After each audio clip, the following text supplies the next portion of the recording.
Hi guys, welcome to my YouTube channel. ಇದುವರೆಗೂ ನನ್ನ ಚಾನಲ್ಗೆ ಸಬ್ಸ್ಕ್ರೈಬ್ ಮಾಡ್ಕೊಂಡಿಲ್ಲ ಅಂದರೆ ದಯವಿಟ್ಟು ಸಬ್ಸ್ಕ್ರೈಬ್ ಮಾಡ್ಕೊಳ್ಳಿ ಮತ್ತು ಬೆಲ್ ಐಕಾನ್ ಪ್ರೆಸ್ ಮಾಡಿ. ನಾನು ವಿಡಿಯೋ ಅಪ್ಲೋಡ್ ಮಾಡಿದ ಕೂಡಲೇ ನಿಮಗೆ ನೋಟಿಫಿಕೇಶನ್ ಸಿಗುತ್ತೆ. ಇನ್ನು ಆಲ್ರೆಡಿ ನನ್ನ ಚಾನಲ್ಗೆ ಸಬ್ಸ್ಕ್ರೈಬ್ ಮಾಡಿಕೊಂಡು ನನ್ನ ಎಲ್ಲ ವೀಡಿಯೋಗಳನ್ನ ನೋಡ್ತಾ ನನಗೆ ಸಪೋರ್ಟ್ ಮಾಡ್ತಿರೋ ಎಲ್ಲ ಸಬ್ಸ್ಕ್ರೈಬರ್ಸಿಗೂ ಥ್ಯಾಂಕ್ ಯು ಅಂತ ಹೇಳಕ್ಕೆ ಇಷ್ಟಪಡ್ತೀನಿ. ಇವತ್ತು ನಾನು ಶನಿಯ ಗೋಚಾರದ ಫಲದ ಸೀರೀಸ್ನ ಕಂಟಿನ್ಯೂ ಮಾಡ್ತಾ ಇದ್ದೀನಿ. ಇವತ್ತು ಮಕರ ರಾಶಿಯವರಿಗೆ ಶನಿಯ ಗೋಚಾರ ಫಲಗಳೇನು ಅಂತ ನಾನು ತಿಳಿಸ್ಕೊಡ್ತಾ ಇದ್ದೀನಿ. ಮಾರ್ಚ್ 25, 2025ಕ್ಕೆ ಶನಿ ಮೀನ ರಾಶಿಗೆ ಹೋಗಿ ತಲುಪ್ತಾನೆ. ಈಗ ಸದ್ಯಕ್ಕೆ ಕುಂಭ ರಾಶಿಯಲ್ಲಿ ಸಂಚಾರ ಮಾಡ್ತಾ ಇದ್ದಾನೆ. ಈಗ ಸದ್ಯಕ್ಕೆ ಶನಿ ವಕ್ರ ಪರಿಸ್ಥಿತಿಯಲ್ಲಿದ್ದಾನೆ, ವಕ್ರಗತಿಯಲ್ಲಿದ್ದಾನೆ. ನವೆಂಬರ್ 15ನೇ ತಾರೀಕು ವಕ್ರಗತಿ ತ್ಯಾಗ ಮಾಡಿ ಅವನು ಮುಂದೆ ಹೋಗಕ್ಕೆ ಸ್ಟಾರ್ಟ್ ಮಾಡ್ತಾನೆ. ತುಂಬಾ ನಿಧಾನವಾಗಿ ಚಲಿಸುವ ಗ್ರಹ ಆಗಿರೋದ್ರಿಂದ ಮಾರ್ಚ್ 25ರಷ್ಟೊತ್ತಿಗೆ ಮೀನರಾಶಿಗೆ ಹೋಗಿ ತಲುಪ್ತಾನೆ. ಅದಾದ ಮೇಲೆ ಮೀನರಾಶಿಯಲ್ಲಿ ಸಂಚಾರ ಪ್ರಾರಂಭಿಸ್ತಾನೆ. ಪ್ರತಿ ಶನಿಯ ಗೋಚಾರದಿಂದಲೂ 3 ರಾಶಿಗಳಿಗೆ ಜಾಕ್ಪಾಟ್ ಅಂತ ಹೇಳ್ಬೋದು. ಅದು ಯಾವ ರಾಶಿಗೆ ಅಂದ್ರೆ, ಆ ರಾಶಿಯಿಂದ ಶನಿ 3ನೇ ಸ್ಥಾನ, 6ನೇ ಸ್ಥಾನ ಮತ್ತು 11ನೇ ಸ್ಥಾನದಲ್ಲಿ ಸಂಚಾರ ಮಾಡುವ ರಾಶಿಗಳು ಜಾಕ್ಪಾಟ್ ಅಂತ ಹೇಳ್ಬೋದು, ಅದೃಷ್ಟ ಅಂತ ಹೇಳ್ಬೋದು. ಯಾಕೆ ಅಂತಂದ್ರೆ 3, 6 ಮತ್ತೆ 11ರ ಸ್ಥಾನಗಳಲ್ಲಿ ಶನಿ ತುಂಬಾ ಒಳ್ಳೆ ಫಲಗಳನ್ನ ಕೊಡ್ತಾನೆ. ಇದು ಜನರಲ್ ಪ್ರಿಡಿಕ್ಷನ್ ಆಗಿರುತ್ತೆ 3, 6, 11. ಮತ್ತು ಯಾವ ರಾಶಿಗೆ 3, 6, 11ನೇ ಸ್ಥಾನಕ್ಕೆ ಬರುತ್ತೆ, ಅದರ ಅಧಿಪತಿ ಏನು, ಅದರ ಅಧಿಪತಿಯ ರಿಲೇಶನ್ಶಿಪ್ ವಿತ್ ಶನಿ ಹೇಗಿದೆ, ಸಂಬಂಧ ಹೇಗಿದೆ, ಫ್ರೆಂಡ್ಸಾ ಎನಿಮೀಸಾ, ಇದೆಲ್ಲವೂ ಮ್ಯಾಟರ್ ಆಗುತ್ತೆ. ಬಟ್ ಜನರಲ್ ಆಗಿ 3, 6, 11ರಲ್ಲಿ ಶನಿ ಒಳ್ಳೆ ರಿಸಲ್ಟ್ಸ್ ಕೊಡ್ತಾನೆ. ಈ ಗೋಚಾರ ಫಲದಲ್ಲಿ ಅಂದ್ರೆ ಮಾರ್ಚ್ 2025ರಿಂದ 28ರವರೆಗೂ ಆಗ್ತಾ ಇರೋ ಗೋಚಾರದಲ್ಲಿ ಆ ಅದೃಷ್ಟ ರಾಶಿಗಳು ಯಾವ್ದಾವ್ದು ಅಂತಂದ್ರೆ, ಒಂದು ತುಲಾ ರಾಶಿ, ಇನ್ನೊಂದು ಮಕರ ರಾಶಿ, ಇನ್ನೊಂದು ವೃಷಭ ರಾಶಿ. 3 ರಾಶಿಗಳಿಗೆ ಜಾಕ್ಪಾಟ್ ಅಂತ ಹೇಳ್ಬೋದು. ಯಾಕೆ ಅಂತಂದ್ರೆ 3 ರಾಶಿಗಳು ಪ್ರಿಯಕರವಾದ ರಾಶಿಗಳು ಶನಿಗೆ. ಯಾಕೆ ಅಂತಂದ್ರೆ ತುಲಾ ರಾಶಿ ಅಂದ್ರೆ ತುಂಬಾ ಇಷ್ಟ ಶನಿಗೆ, ಅವನು ತುಲಾ ರಾಶಿಯಲ್ಲೇ ಉಚ್ಚನಾಗೋದು. ಮತ್ತು ಮಕರ ರಾಶಿ ಮತ್ತೆ ಕುಂಭ ರಾಶಿ ಅವನ ಸ್ವಂತ ಮನೆ, ಅದರಲ್ಲಿ ಒಂದಾಗಿರುವಂತದ್ದು ಮಕರ ರಾಶಿ, ಸೊ ಅದಕ್ಕೂ ಅದೃಷ್ಟ. ಇನ್ನು ನೆಕ್ಸ್ಟ್ ವೃಷಭ ರಾಶಿ ಕೂಡ ಶುಕ್ರನ ಅಧಿಪತ್ಯದಲ್ಲಿರುವ ಇನ್ನೊಂದು ರಾಶಿ. ಆ ಕಾರಣದಿಂದ ಈ 3 ರಾಶಿಯವರಿಗೆ ಈ ಸತಿ ಜಾಕ್ಪಾಟ್, ಗೋಲ್ಡನ್ ಪೀರಿಯಡ್, ಬಹಳ ಸಮಯದ ನಂತರ, ಬಹಳ ತೊಂದರೆಗಳ ನಂತರ ಬರುತ್ತಿರುವ ಒಳ್ಳೆ ಟೈಮ್ ಅಂತ ಹೇಳ್ಬೋದು. ಮಕರ ರಾಶಿಯವರಿಗೆ ಕುಂಭ ರಾಶಿಯಲ್ಲಿ ಸಂಚಾರ ಮಾಡ್ತಿರೋ ಶನಿ 2ನೇ ಮನೆ ಆಗುತ್ತೆ. ಸೊ ಸಾಡೆ ಸಾತಿಯ ಕೊನೆಯ ಭಾಗ. ಕಳೆದ ಸುಮಾರು 7 ವರ್ಷದಿಂದ ಕಷ್ಟಪಟ್ಟಿರೋರಲ್ಲಿ ಇವರು ಒಬ್ರು. ತುಲಾ ರಾಶಿ ಅಂತೂ ವರ್ಷಟ್ಟು ಬಿಡಿ. ಅದಾದ್ಮೇಲೆ ನೆಕ್ಸ್ಟ್ ಮಕರ ರಾಶಿ. ವೃಷಭ ರಾಶಿಯವ್ರಿಗೆ ಹೆಂಗೆ ಅಂತಂದ್ರೆ ಪಾಸಿಟಿವ್ ಇಲ್ಲ, ನೆಗೆಟಿವ್ ಇಲ್ಲ, ಮಧ್ಯದಲ್ಲಿ ನೇತಾಡುವಂತ ಪರಿಸ್ಥಿತಿ, ಪೆಂಡುಲಮ್ ಇದ್ದಂತ ಪರಿಸ್ಥಿತಿ ಇತ್ತು. ಈಗ ಅದೆಲ್ಲವೂ ಸಾಲ್ವ್ ಆಗ್ತಾ ಇದೆ. ಮಕರ ರಾಶಿಯವರಿಗೆ ಈಗ 3ನೇ ಮನೆಗೆ ಶನಿ ಪ್ರವೇಶ ಮಾಡ್ತಿದ್ದಾನೆ.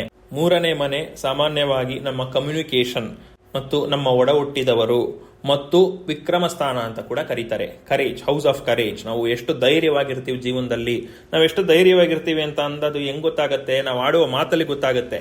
ಯಾರೋ ಒಬ್ಬ ವ್ಯಕ್ತಿ ಹತ್ರ ಹೆಂಗ್ ಮಾತಾಡ್ತೀವಿ ನಾವು ಅನ್ನೋದ್ರ ಮೇಲೆ ನಮ್ಮ ಧೈರ್ಯ ಎಷ್ಟಿದೆ, ನಾವು ಅಷ್ಟು ಕಾನ್ಫಿಡೆಂಟ್ ಆಗಿದೀವಾ ಇಲ್ವಾ ಅನ್ನೋದು ಗೊತ್ತಾಗತ್ತೆ. 3ನೇ ಮನೆಯಲ್ಲಿ ಶನಿ ಬೆಸ್ಟ್ ಪೊಸಿಷನ್. ಇವಾಗ ನಿಮ್ಮ ಮಾತಿನಿಂದ ಎಲ್ಲವನ್ನೂ ಸಾಧಿಸುವ ಕೆಪಾಸಿಟಿ ನಿಮಗೆ ಬರುತ್ತೆ ಮಕರ ರಾಶಿಯವರಿಗೆ. ಎಸ್ಪೆಷಲಿ ಮಕರ ರಾಶಿಯವರು ಯಾರಾದ್ರೂ ಲಾಯರ್ಸ್ ಆಗಿದ್ರೆ, ಸೇಲ್, ಮಾರ್ಕೆಟಿಂಗ್ ಇದರಲ್ಲಿ ಇದ್ರೆ ತುಂಬಾ ಉಪಯೋಗ ಆಗುತ್ತೆ. ಯಾಕೆಂದ್ರೆ ನಿಮಗೆ ಮಾತೇ ಬಂಡವಾಳ, ಮಾತು ತುಂಬಾ ಅವಶ್ಯಕ ವಸ್ತು. ನಿಮಗೆ ನಿಮ್ಮ ವಾದ ವಿವಾದಗಳನ್ನ ನ್ಯಾಯಾಧೀಶರು ಇಂಟ್ರೆಸ್ಟಿಂಗ್ ಆಗಿ ಕೇಳ್ತಾರೆ. ನೀವು ಅಷ್ಟು ಇಂಟ್ರೆಸ್ಟಿಂಗ್ ಆಗಿ ಹೇಳೋ ರೀತಿ ನಿಮಗೆ ಬರುತ್ತೆ. ಯಾಕೆಂದ್ರೆ ಶನಿಯ ಪರಿಸ್ಥಿತಿ ಆಗಿದೆ. ಅಂದ್ರೆ ಇನ್ನೊಂದು ಏನಾಗತ್ತೆ ಅಂತಂದ್ರೆ, ನಿಮ್ಮ ಎಕ್ಸ್ಪೀರಿಯನ್ಸ್, ಕಳೆದ ಕೇಸಸ್ ಅಲ್ಲಿ ಪಡೆದ ಎಕ್ಸ್ಪೀರಿಯನ್ಸ್ ಮೇಲೆಲ್ಲ ಕೇಸ್ ಲಾಸ್ ನೆಲ್ಲ ಮೆನ್ಷನ್ ಮಾಡಿ, ಕೋಟೇಶನ್ಸ್ ಮಾಡಿ, ಅದನ್ನ ನೀವು ಜಡ್ಜಿಗೆ ಹೇಳಿದಾಗ ಅದು ಇಂಟ್ರೆಸ್ಟಿಂಗ್ ಆಗಿ ಇದ್ದೇ ಇರುತ್ತೆ. ಆ ರೀತಿ ನೀವು ಮಾತಾಡ್ಲಿಕ್ಕೆ ಸ್ಟಾರ್ಟ್ ಮಾಡ್ತೀರಿ. ಮತ್ತು ನಿಮ್ಮ ಮಾತಿನಲ್ಲಿ ಕಾನ್ಫಿಡೆನ್ಸ್ ಜಾಸ್ತಿ ಆಗತ್ತೆ. ಕಾನ್ಫಿಡೆನ್ಸ್ ಜಾಸ್ತಿ ಕೆಲವು ಸಾರಿ ಏನಾಗ್ಬಿಡುತ್ತೆ ಅಂತಂದ್ರೆ, ಒಂದು ವಾದ ವಿವಾದ ನಡೆಯುವಾಗ ನಮ್ಮ ಕಾನ್ಫಿಡೆನ್ಸೇ ತುಂಬಾ ಡಿಸೈಡಿಂಗ್ ಫ್ಯಾಕ್ಟರ್ ಆಗ್ಬಿಡುತ್ತೆ. ನೀವು ಕಾನ್ಫಿಡೆಂಟ್ ಆಗಿ ಹೇಳ್ತಿದ್ರೆ ಅದರ ಮೇಲೆ ಎಷ್ಟೊಂದು ಜನ ನಂಬ್ಕೊಳ್ಳುವಂತ ಚಾನ್ಸಸ್ ಇರುತ್ತೆ. ಆ ಕಾರಣದಿಂದ ನಿಮಗೆ ಆ ಕಾನ್ಫಿಡೆನ್ಸ್ ಹೆಚ್ಚಾಗಿ ಬರುತ್ತೆ. ಇನ್ನು ಒಡ ಹುಟ್ಟಿದವರ ಮನೆ ಕೂಡ ಇದು. ಒಡ ಹುಟ್ಟಿದವರ ಜೊತೆ ಏನಾದ್ರೂ ಆಸ್ತಿ ವಿವಾದಗಳು, ಸಣ್ಣ ಪುಟ್ಟ ತಕರಾರುಗಳು, ಕೋಲ್ಡ್ ವಾರ್ಗಳು ಏನಾದ್ರು ನಡೀತಿದ್ರೆ ಅದೆಲ್ಲವೂ ಸಾಲ್ವ್ ಆಗುವ ಸಮಯ. ಒಳ್ಳೆ ರಿಲೇಶನ್ಶಿಪ್ಸ್ ಫಾರ್ಮ್ ಆಗುತ್ತೆ ಸಿಬ್ಲಿಂಗ್ಸ್ ಜೊತೆ. ಅಂದ್ರೆ ಒಡ ಹುಟ್ಟಿದವ್ರ ಜೊತೆ ಒಳ್ಳೆ ರಿಲೇಶನ್ಶಿಪ್ ಬರುತ್ತೆ. ಎಷ್ಟೋ ವರ್ಷಗಳಿಂದ ಆಸ್ತಿ ತಗಾದೆಗಳು, ಮಾತು ಅಂದ್ರೆ ಆಸ್ತಿಲೇನು ತಗಾದೆ ಇರಲ್ಲ, ಬರೀ ನಿನ್ನ ಮಾತು ನಾನೇನ್ ಕೇಳೋದು ಅಂತ ನೀವು, ನಿಮ್ಮ ಮಾತು ಅವ್ರೇನ್ ಕೇಳೋದು ಅಂತ ಅವರು, ಈ ರೀತಿ ತಗಾದೆಗಳಿದ್ರೆ ಅದೆಲ್ಲವೂ ಈಗ ಬಗೆಹರಿಯುವ ಸಾಧ್ಯತೆ ಇದೆ. ಮತ್ತು ನಿಮ್ಮ ಮಾತನ್ನು ಜನಸಮೂಹ ಕೇಳಕ್ ಸ್ಟಾರ್ಟ್ ಮಾಡ್ತದೆ. ಪೀಪಲ್ ರೆಪ್ರೆಸೆಂಟಿಂಗ್ ದ ಮಾಸಸ್ ಅಂದ್ರೆ ಯಾರು? ಪೊಲಿಟಿಷಿಯನ್ಸ್. ನೀವು ಹೇಳುವ ಮಾತುಗಳನ್ನ ಜನ ನಂಬಲಿಕ್ಕೆ ಸ್ಟಾರ್ಟ್ ಮಾಡ್ತಾರೆ. ಅಂದ್ರೆ ಈಗ ನಂಬಲ್ಲ ಅಂತಲ್ಲ, ನಂಬೇ ಓಟ್ ಹಾಕಿರ್ತಾರೆ, ಅದು ಬೇರೆ ವಿಚಾರ. ಆದರೆ ಏನಾದರೂ ನಿಮ್ಮ ಮಾತನ್ನು ನಂಬದೇ ಇರುವಂತ ಪರಿಸ್ಥಿತಿ ಇದ್ದಲ್ಲಿ, ಅಥವಾ ನಿಮ್ಮ ಪಾರ್ಟಿ ಮೆಂಬರ್ಸ್ ಇರ್ಬೋದು, ನಿಮ್ಮ ಪಾರ್ಟಿಯ ದೊಡ್ಡ ದೊಡ್ಡ ಸ್ಥಾನದಲ್ಲಿರೋ ವ್ಯಕ್ತಿಗಳಿರ್ಬೋದು, ನಿಮ್ಮ ಮಾತನ್ನು ನಂಬಕ್ ಸ್ಟಾರ್ಟ್ ಮಾಡ್ತಾರೆ, ನಿಮ್ಮ ಮಾತಿಗೆ ಬೆಲೆ ಕೊಡಕ್ ಸ್ಟಾರ್ಟ್ ಮಾಡ್ತಾರೆ. ಸಾಡೆ ಸಾತಿಯ 7 ವರ್ಷದಲ್ಲಿ ತುಂಬಾ ದುಡ್ದಿದ್ದೀರಾ ಮಕರ ರಾಶಿಯವರು. ಎಷ್ಟೊಂದು ಕಳ್ಕೊಂಡಿದ್ದೀರಿ, ಅನ್ಯಾಯವಾಗಿ ಕಳ್ಕೊಂಡಿದ್ದೀರಿ, ಅವಮಾನಗಳಾಗಿದೆ, ಮತ್ತು ಶ್ರಮ ಶ್ರಮ ಶ್ರಮ ಕತ್ತೆ ದುಡಿಯೋ ತರ ದುಡಿದಿರ್ತೀರಿ. ಒಂಚೂರು ಪ್ರತಿಫಲ, ಒಂದು ನಯಾ ಪೈಸಾ ಪ್ರತಿಫಲ ಬಂದಿರಲ್ಲ. ಈಗ ಎನ್ಕ್ಯಾಶಿಂಗ್ ಟೈಮು, ಎಲ್ಲವೂ ಎನ್ಕ್ಯಾಶ್ ಆಗತ್ತೆ. ನಿಮಗೆ ಏನು ಸೇರಬೇಕೋ ಅದು ಈಗ ನಿಮಗೆ ಸೇರತ್ತೆ. ನಿಮ್ಮಿಂದ ಅನ್ಯಾಯವಾಗಿ ಏನೇನು ಕಿತ್ಕೊಂಡಿದ್ದಾರೆ ಅದೆಲ್ಲವೂ ವಾಪಸ್ ಬರುತ್ತೆ. ಪ್ರಾಣ ಏನಾದ್ರೂ ಹೋಗಿದ್ರೆ ಅನ್ಯಾಯವಾಗಿ ಯಾರಿಗಾದ್ರೂ, ಆ ಪ್ರಾಣ ಹೋಗಿರೋದಕ್ಕೆ ನ್ಯಾಯ ಸಿಗತ್ತೆ. ಅನ್ಯಾಯವಾಗಿ ತೆಗೆದ ಪ್ರಾಣಕ್ಕೆ ನ್ಯಾಯ ಸಿಕ್ಕೋದು ಅಂತಂದ್ರೆ ತಪ್ಪು ಮಾಡಿದವನಿಗೆ ಶಿಕ್ಷೆ ಆಗತ್ತೆ. ಈ ರೀತಿ ಬೆನಿಫಿಟ್ಸ್ ಆಗತ್ತೆ. ನ್ಯಾಯ ಕೊಡ್ತಾನೆ ನಿಮ್ಗೆ ಶನಿ. ನಿಮ್ಮ ಶ್ರಮಕ್ಕೆ ಪ್ರತಿಫಲ ಕೊಟ್ಟೆ ಕೊಡ್ತಾನೆ. ನಮ್ಮ ರಾಜ್ಯದ ಪ್ರತಿಷ್ಠಿತ ಒಬ್ಬ ರಾಜಕಾರಣಿಯ ರಾಶಿ ಕೂಡ ಮಕರ ರಾಶಿ.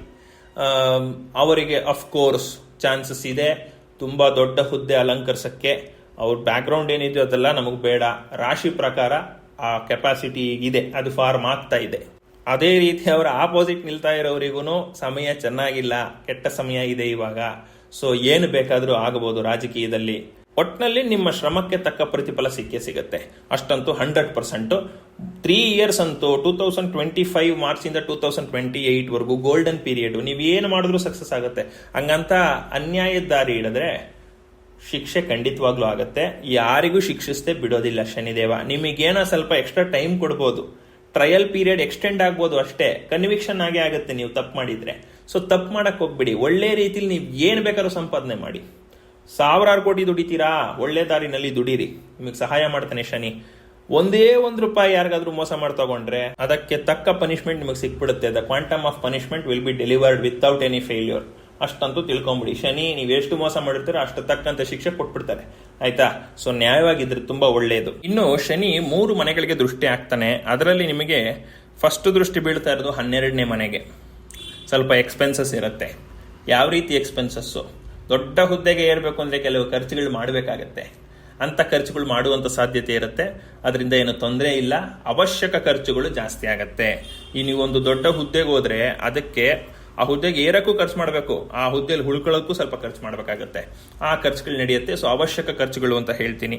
ಇನ್ನು ನೆಕ್ಸ್ಟ್ 2ನೇ ದೃಷ್ಟಿ ಬಂದು ನಿಮ್ಮ 5ನೇ ಮನೆ ಮೇಲೆ ಬೀಳುತ್ತೆ. ಮಕ್ಕಳ ವಿಚಾರದಲ್ಲಿ ಹುಷಾರಾಗಿರಬೇಕು.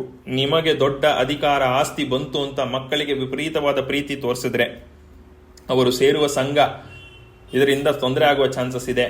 ನಿಮಗೆ ಬಂದ ಅಧಿಕಾರನ ಅವರು ನಾನು ನಮ್ಮಪ್ಪ ಅದು ನಮ್ಮಪ್ಪ ಇದು ಅಂತ ಅವ್ರು ತೋರಿಸ್ಲಿಕ್ಕೆ ಹೋದ್ರೆ ತೊಂದರೆಗೆ ಸಿಕ್ಕಾಕೋತಾರೆ. ಸೊ ಮಕ್ಕಳಿಂದ ಸ್ವಲ್ಪ ತೊಂದರೆಗಳಾಗೋ ಸಾಧ್ಯತೆ ಇರುತ್ತೆ, ಹುಷಾರಾಗಿರಿ. ಮತ್ತು ಇನ್ನೊಂದೇನು ಅಂದ್ರೆ, ಇನ್ನೊಂದು ಆಂಗಲ್ ಅಲ್ಲಿ ಹೇಳ್ಬೇಕು ಅಂದ್ರೆ, ನಿಮಗೆ ಒಂದು ದೊಡ್ಡ ಅಧಿಕಾರ ಸಿಕ್ಬಿಟ್ರೆ ಅಲ್ಲೇ ರೆಸ್ಪಾನ್ಸಿಬಿಲಿಟೀಸ್ ನೀವು ನೋಡ್ಕೊಳ್ಳೋದಾದ್ರೆ ಮಕ್ಕಳ ಮೇಲೆ ಗಮನ ಹೊರಟೋಗುತ್ತೆ. ಅವಾಗ ಮಕ್ಕಳು ನಮ್ಮಪ್ಪ ನನ್ನ ಕೇರೇ ಮಾಡೋದಿಲ್ಲ ಅನ್ನೋ ಒಂದು ಟ್ರೋಮಾಗ ಹೋಗ್ತಾರೆ. ಅದನ್ನ ನೀವು ಕೇರ್ ಮಾಡಲೇಬೇಕಾಗತ್ತೆ. ಮಕ್ಕಳ ವಿಚಾರದಲ್ಲಿ ಕೇರ್ಲೆಸ್ ಆಗಿರಬೇಡಿ. ಮತ್ತೆ ಅವ್ರಿಗೆ ಏನ್ ಟೈಮ್ ಕೊಡಬೇಕು, ಅದನ್ನ ಪ್ರೀತಿ ಕೊಡಬೇಕು, ಅದನ್ನ ಕೊಡದೆ ಮಿಸ್ ಮಾಡಬೇಡಿ. ಇನ್ನು 3ನೇ ದೃಷ್ಟಿ ನಿಮ್ಮ 9ನೇ ಮನೆ ಮೇಲೆ ಬೀಳುತ್ತೆ. ಧರ್ಮಭಾವ ಅಂತ ಹೇಳ್ತಾರೆ 9ನೇ ಮನೆ. ನೀವು ಎಷ್ಟು ಧಾರ್ಮಿಕವಾಗಿರ್ತೀರಾ, ಎಷ್ಟು ಧರ್ಮಕ್ಕೆ ಅನುಗುಣ, ಧರ್ಮ ಅಂದ್ರೆ ರಿಲಿಜನ್ ಅಂತಲ್ಲ, ಧರ್ಮ, ಜಸ್ಟಿಸ್, ನ್ಯಾಯ, ಇದು ಅದಕ್ಕೆ ಎಷ್ಟು ತಕ್ಕನಾಗಿರ್ತೀರಿ ನೀವು, ಅದರಂತೆ ನೀವು ಬೆಳಿತೀರಿ. ನೀವೇನಾದ್ರೂ ನನಗೆ ಅಂತ ಪವರ್ ಬಂದಿದೆ, ಇಂಥ ಪವರ್ ಬಂದಿದೆ, ಎಲ್ಲಾರ ದುಡ್ಡು ನನಗೆ ಬೇಕು, ಎಲ್ಲಾರ ಜಮೀನು ನನಗೆ ಬೇಕು ಅಂತ ನಾಮ ಹಾಕ್ಲಿಕ್ಕೆ ಹೋದ್ರೆ ಇಲ್ಲೇ ಬಹುಮಾನ ಅಂತ ಶನಿ ಕೊಟ್ಬಿಡ್ತಾನೆ.